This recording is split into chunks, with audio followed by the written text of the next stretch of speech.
welcome back to Opinions on Everything. I'm Forbes, still with Keith. We're still going through the Political Compass quiz. He's on page 4 of 6, and I recommend you go watch the first half episode that we'll put up, and then you can come catch up with this one. And we're about to just jump right in. Keith, you got anything you want to add? Just excited to say some more of the same stuff. Talk about my political views. Yeah, there we go. All right. So, question 1 of this half. Our civil liberties are being excessively curbed, restricted, in the name of counterterrorism. Yes, I think I agree with this.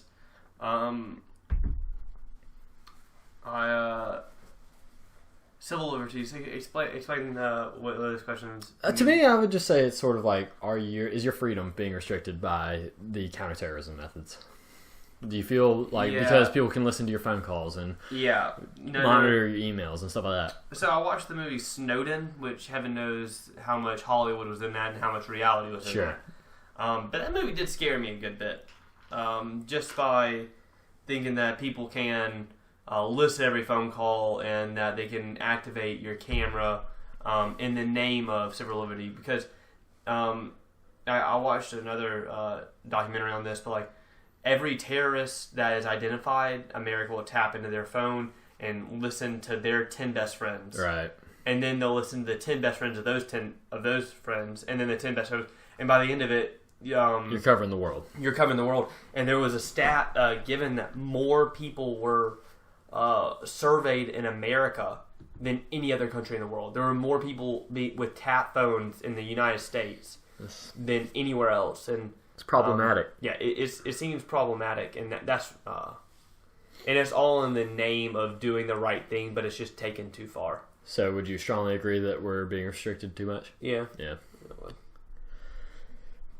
So we're like a dog with a bone, or a dog chasing a car.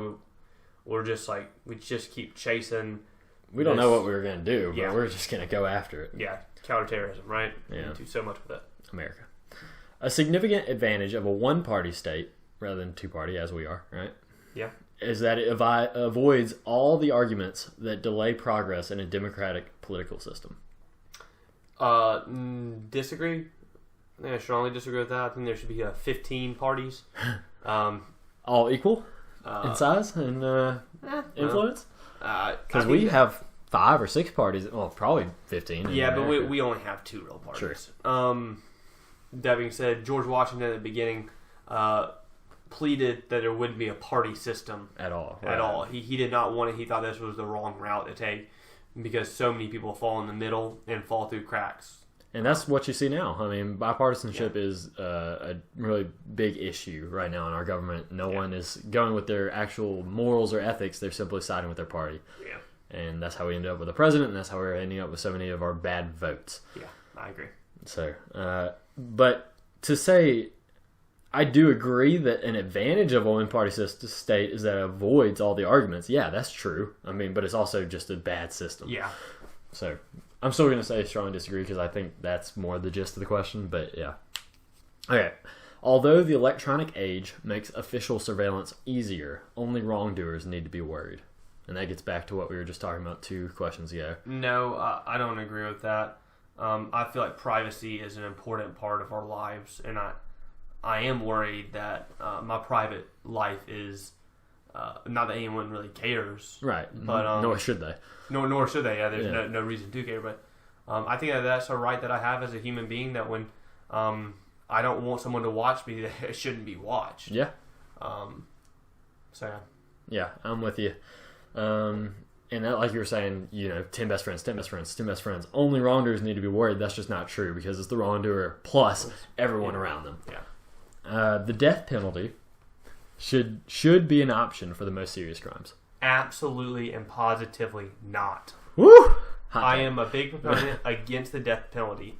That being stated, I think that I've said this. I'm going to be a dead horse with it. We give grace. Just like the greatest missionary in all of Christianity executed Christians. An eye for an eye would have executed him. Right. And persecuted him. Mm-hmm. But if it wasn't for the scandal of grace, then we would not.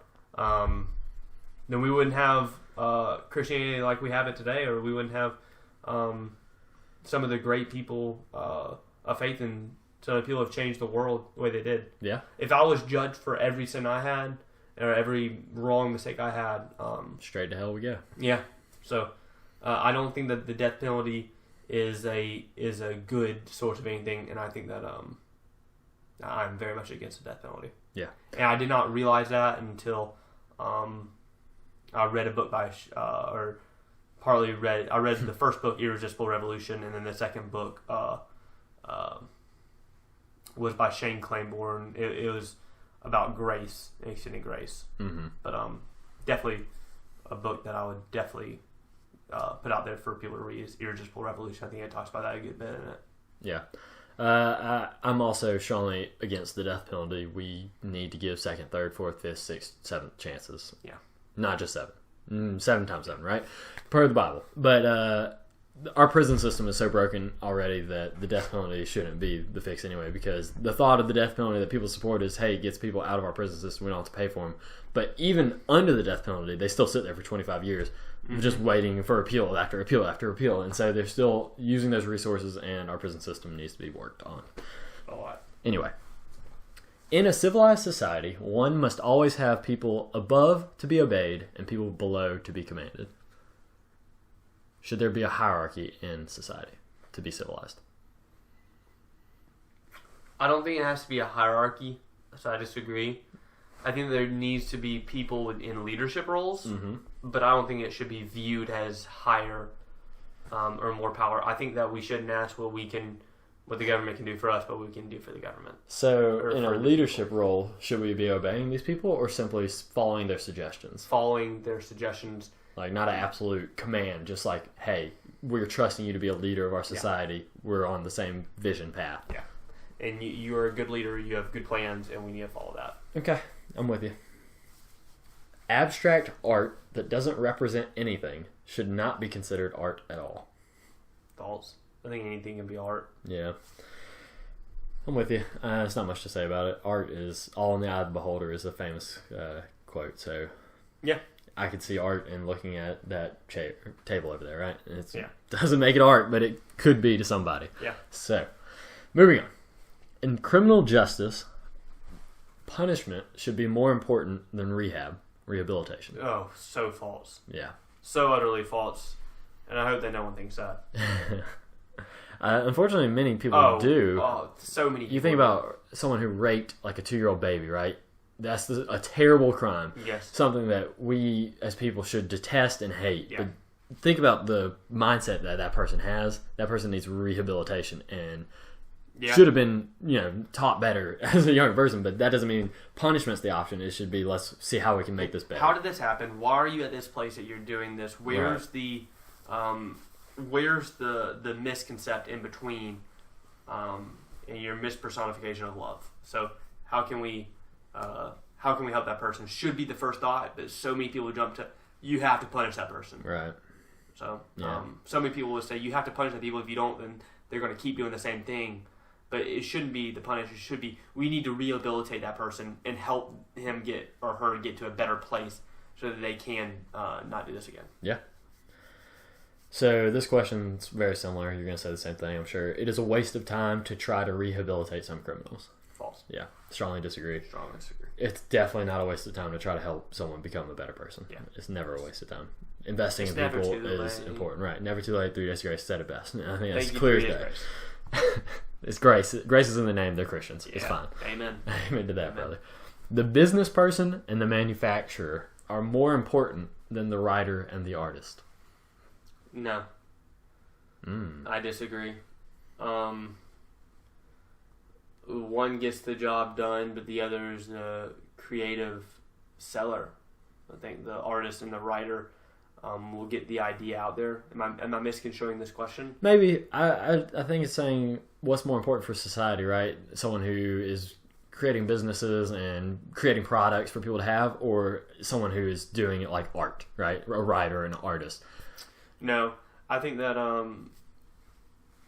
that we don't need art to survive, just like we don't need friendship to survive.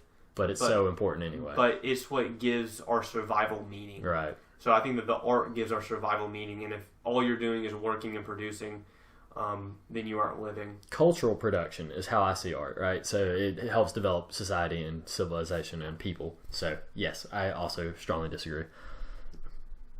All should matter in this scenario.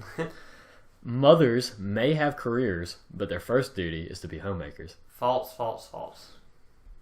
Strongly disagree.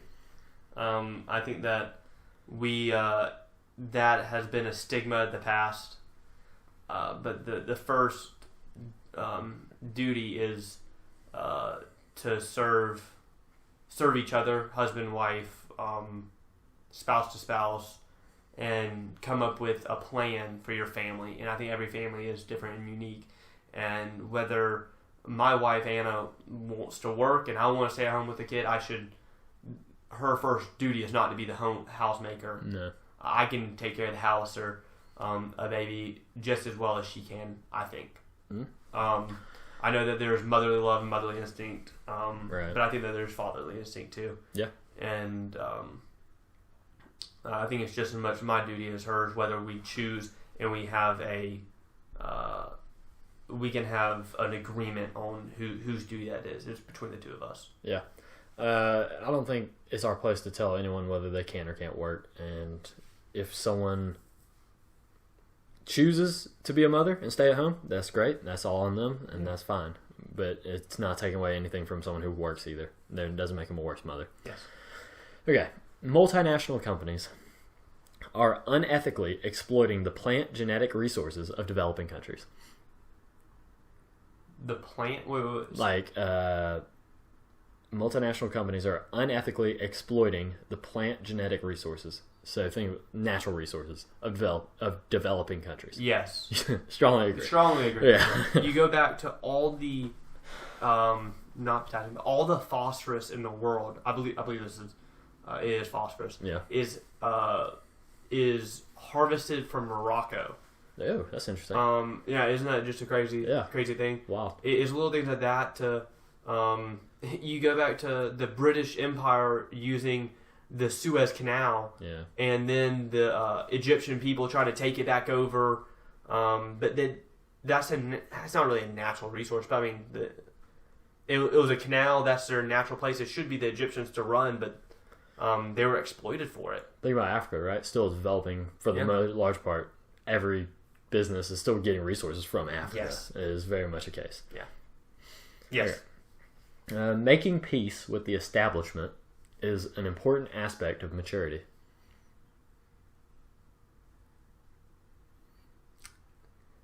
I think that I agree with that. I think that you can't be too quick to persecute everybody. Yeah. I guess making peace with the establishment, you have to make peace, but if establishment is not willing to do the right thing, you have to first try to make peace with them, whether they're doing something immoral or not. Confront them on it, make peace with them, and if that's not an option, but I think that maturity is first trying to find a peaceful way to resolve a problem.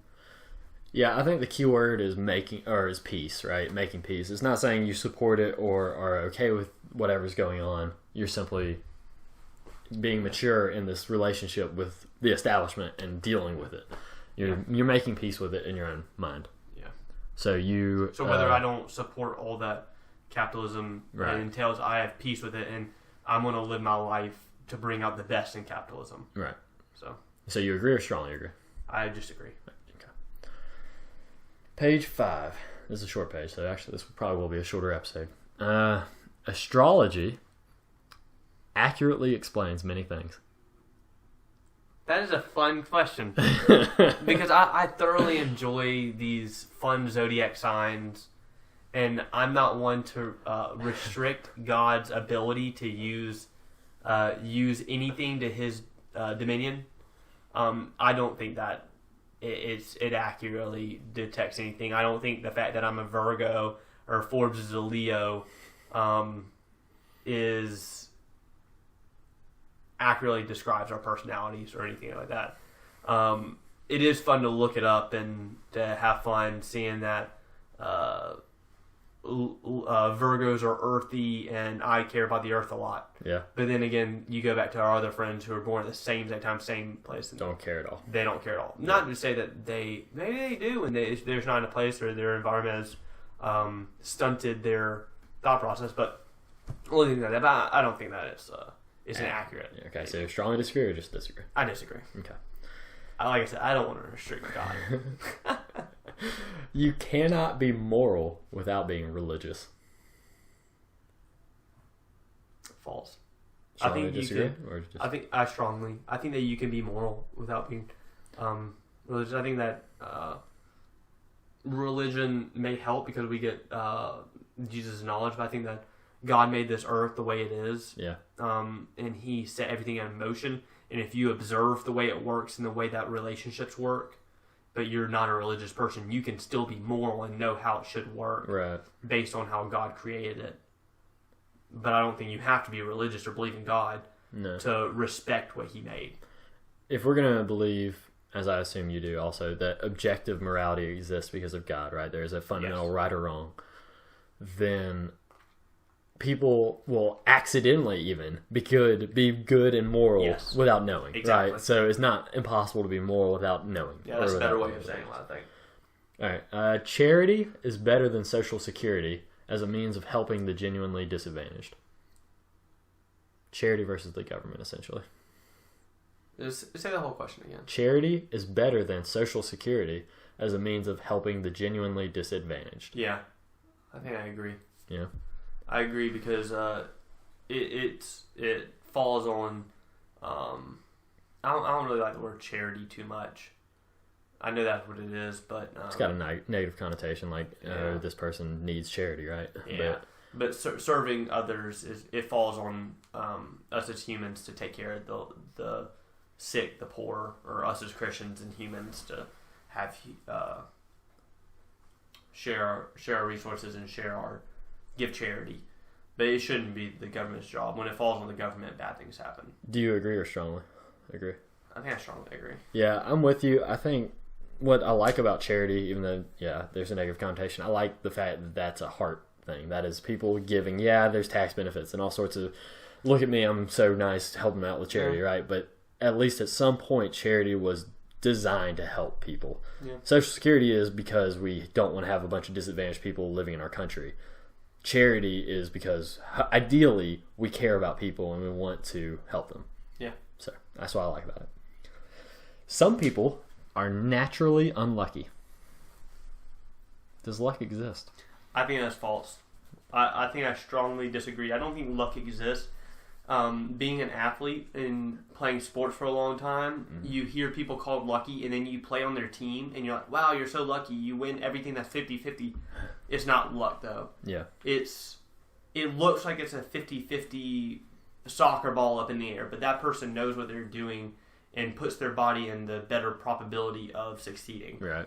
I think that some people haven't learned the gusto or the tenacity to succeed. And it may just look like they're unlucky, but they're not willing to put forth the effort in a lot of instances to go a little bit extra mile. That being said, sometimes I've gotten unlucky and things haven't fallen in place for me, but I've kept on persevering. Yeah. That being, I'm come from a background where I was taught to keep persevering and other people weren't, and I also started out high on a social ladder. So, to say the least, with dad as a doctor and mom as a therapist, and so I know some people feel unlucky, but I think it comes back to your tenacity. It's a product of your environment and what you're able to do with your life, unfortunately. Yeah. It does fall on the people. It's not, which is not to say you're failing as a person because you're poor. It's simply things have not worked out currently, and it's nothing to do with luck. It's just your history, it's your environment, it's the way you were raised, it's what your parents did. There's a reason you got caught up in that pyramid scheme, because you were susceptible to it. Right. So. Okay. It is important that my child's school instills religious values. No. Disagree? I strongly disagree. Ooh. I don't think that's the school's right or the place of the school. I think it's the place of the parent and the place of the church. Yeah. The people of the church to do that. So that doesn't fall in the school. The school is to educate and broaden horizons. The church and the family is to instill faith in the child. So for those who might ask, should prayer be in school? Should No. Okay. I don't think prayer should be in school. Should Bible studies be allowed in a school? Yes. I think that they should be allowed. I don't think that they should be school oriented. Right. Or I don't think that prayer should be led on by the school.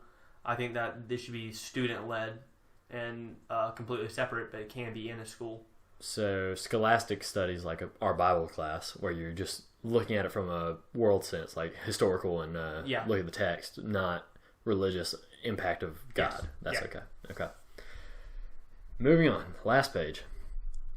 There's like 6-7 questions left, and we're talking about sex. So this is where it gets good. Yes, baby. Let's talk about you and me. Sex outside marriage is usually immoral. Yes. Strongly agree. Yeah. There's a relationship, and it's a hard thing, and it should be taken very sacred. Yeah, it's intimate. It's it's hard to put honestly, because people. This is so common at this point in our society, and it's such a negative thing to say, hey, what you're doing is wrong, and that's kind of what we're saying. But the value of waiting till marriage and having that only with your wife is so meaningful and good for your relationship, and people give it away far too easily. Far too easily. A same-sex couple in a stable, loving relationship should not be excluded from adopting a child. I strongly agree. I think that if it's a stable relationship and they can pass the criteria of a healthy relationship, then they should be able to adopt a child and shown the same rights by the state. And I think that, I think they should be able to adopt a child if it's a safe, nurturing family. Okay. I think I agree. I'm pretty sure I agree. Yeah, that's a hard question coming from our backgrounds, right. But like I say, it's not my place to limit that. To limit what a same-sex couple does, and and Lord knows we need more people adopting children. Yeah, so. There's enough children that need to be adopted. Yeah. So, next, pornography depicting consenting adults should be legal for the adult population. I've never been asked that question. Nor should you have. It's a good question, though. Yeah, it is a really good question. For our background, especially. I think that if it's... Wow. Yeah. Man, that one really stunned me, didn't it? Yeah, it's tough. If the couple is consensual and it is done ethically, for business, then I don't see a business or humanitarian reason why it shouldn't be done. Yeah. But when it's looked on a religious aspect, then it is not ethically right. Right. That being said, I don't even know what to think about it if it's a man and a wife. That really takes on another. That's a whole nother second cats right there. But I think morally that it shouldn't be done. But looking at a worldly facet, I don't see anything wrong with that. So agree, but with Ask caveats. Ask the question one more time. Porn depicting consenting adults should be legal for the adult population. I think it does nothing to further our... Well, of course it should. It doesn't. But what does? Yeah. It makes money, so it's all right in capitalism. Yeah. People get enjoyment out of it, whether they should or not. It should be legal, is that what it's saying? Yeah, it should be legal for the adult population. Which I like that they put the caveat adult, even further. Like, hey, this is for adults. Yeah, no, I know when you get to porn, it's really easy to click through that age gate, but... I think that it should be legal. Yeah. Wow, man. Isn't that hard to say? Man, that's hard to say. Yeah. I think it should be legal, but I don't think it should be indulged in. I don't think it should actually happen. I think it's like anything. Like, it should be up to the person to have the willpower not to do it. But if it's put out there, then and it's consensual, then it's something. And in our society, I see no reason why it should not be legal. In my own morals, I would not want it to be legal. Exactly. So, for the sake of this, you want to agree or disagree? I want to agree. Okay. It should be legal from the aspect this is asking. Okay. What goes on in a private bedroom between consenting adults is no business of the state or government. Yeah. True. Strongly agree. Strongly agree. No one can feel naturally homosexual.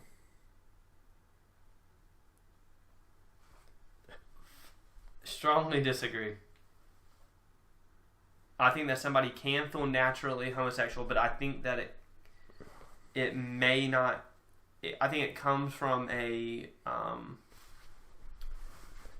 changed perspective of what natural is or what love is. I think that usually it comes out of a trauma or a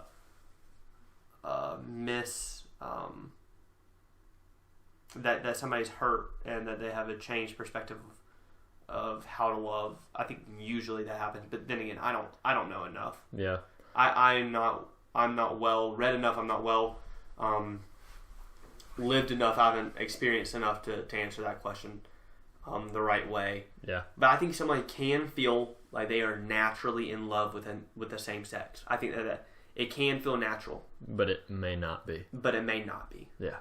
So I'm thinking that. I like the way you took that. I would have said strongly agree, but now that you're saying can't feel that way, I think I'm on board. Yeah. I think that you can feel naturally in love with the same sex, but I'm not saying that it is natural. Yeah. And at that aspect, I keep coming back to this. Why did this happen? Right. Why is this happening? And how did this happen? But then again, you have children who claim that they have been homosexual their entire lives, which that I guess debunks my thought process. But like I said, I can't answer that question fully. Okay. Last question. These days, openness about sex has gone too far. Is it too out there? Do we talk about it too much? Is it too common? No. I don't think that being open about sex is too out there. I think it's a beautiful thing that can be shared, and I think that sex is done too often between two people that don't need it or are not ready for it. Yeah. Ready for open relationships with a lot of different people. But that being said, I don't think it's talked about. Well, it's talked about too much in media to sell stuff. Right. But I'm taking it as kind of like open jokes and it being talked about. It's kind of like somewhere in between taboo and selling. It sells. Yeah. Sex sells, and sex is also taboo to talk about, and it can be shamed. And if it's brought out there, then less people can be shamed about it. Yeah. So in one aspect, yes, and one aspect, no. Okay. So say this question one more time. These days, openness about sex has gone too far. I disagree. Okay. I strongly agree. I think it's way too much out and way too common in our culture. I don't think there's an issue with me and you having a conversation about sex. Not that we need to get in the weeds of our sexual activities with our wives. It's simply discussing what sex is and the meaning of sex is fine. I'm saying, here's some boobs, like just let's sell this product. That's an issue. I think that is an issue. But so I guess we kind of took it different. Right. Means, took it a different way. That's what it is. Okay, and now let's see where you stand to close this out. You are on the authoritarian and libertarian scale. Right? Oh my goodness, I'm a libertarian. No, we'll see. Me and Ron Swanson. You are, wow. I had a feeling you'd be that far. So you're economic on the left, 3.88 on their little chart. Yeah. And social libertarian, 6.6 to the left. So that actually is interesting. You're a little more libertarian than I expected, but your economic is, well, I would expect you even further. Wow. Yeah. It's interesting. Of course, what does that mean? Nothing. You're closer to Gandhi on this scale, according to this. Wow. Yeah. How about that? So that's fun. Me and Gandhi hitting it off. You're getting closer to anarchism. Oh, and man. communism. I'm so close to anarchism. I always said I want to be anarchist, I but know. jokingly. But Gandhi believed in caste system and that it needed to be a thing in its own way. So that was kind of sad in its own way. So that's going to close up this topic. I'm not sure if we'll ever come back to this with anyone else, but I do like this quiz. It's interesting, and it just helps you to have some good discussions about some hard issues. I appreciate you joining and talking with me. Thank you. I had a lot of fun figuring out what I thought in mid-sentence about some of that. But that was a good quiz. And we will talk to you again soon. Thanks for listening to Opinions on Everything.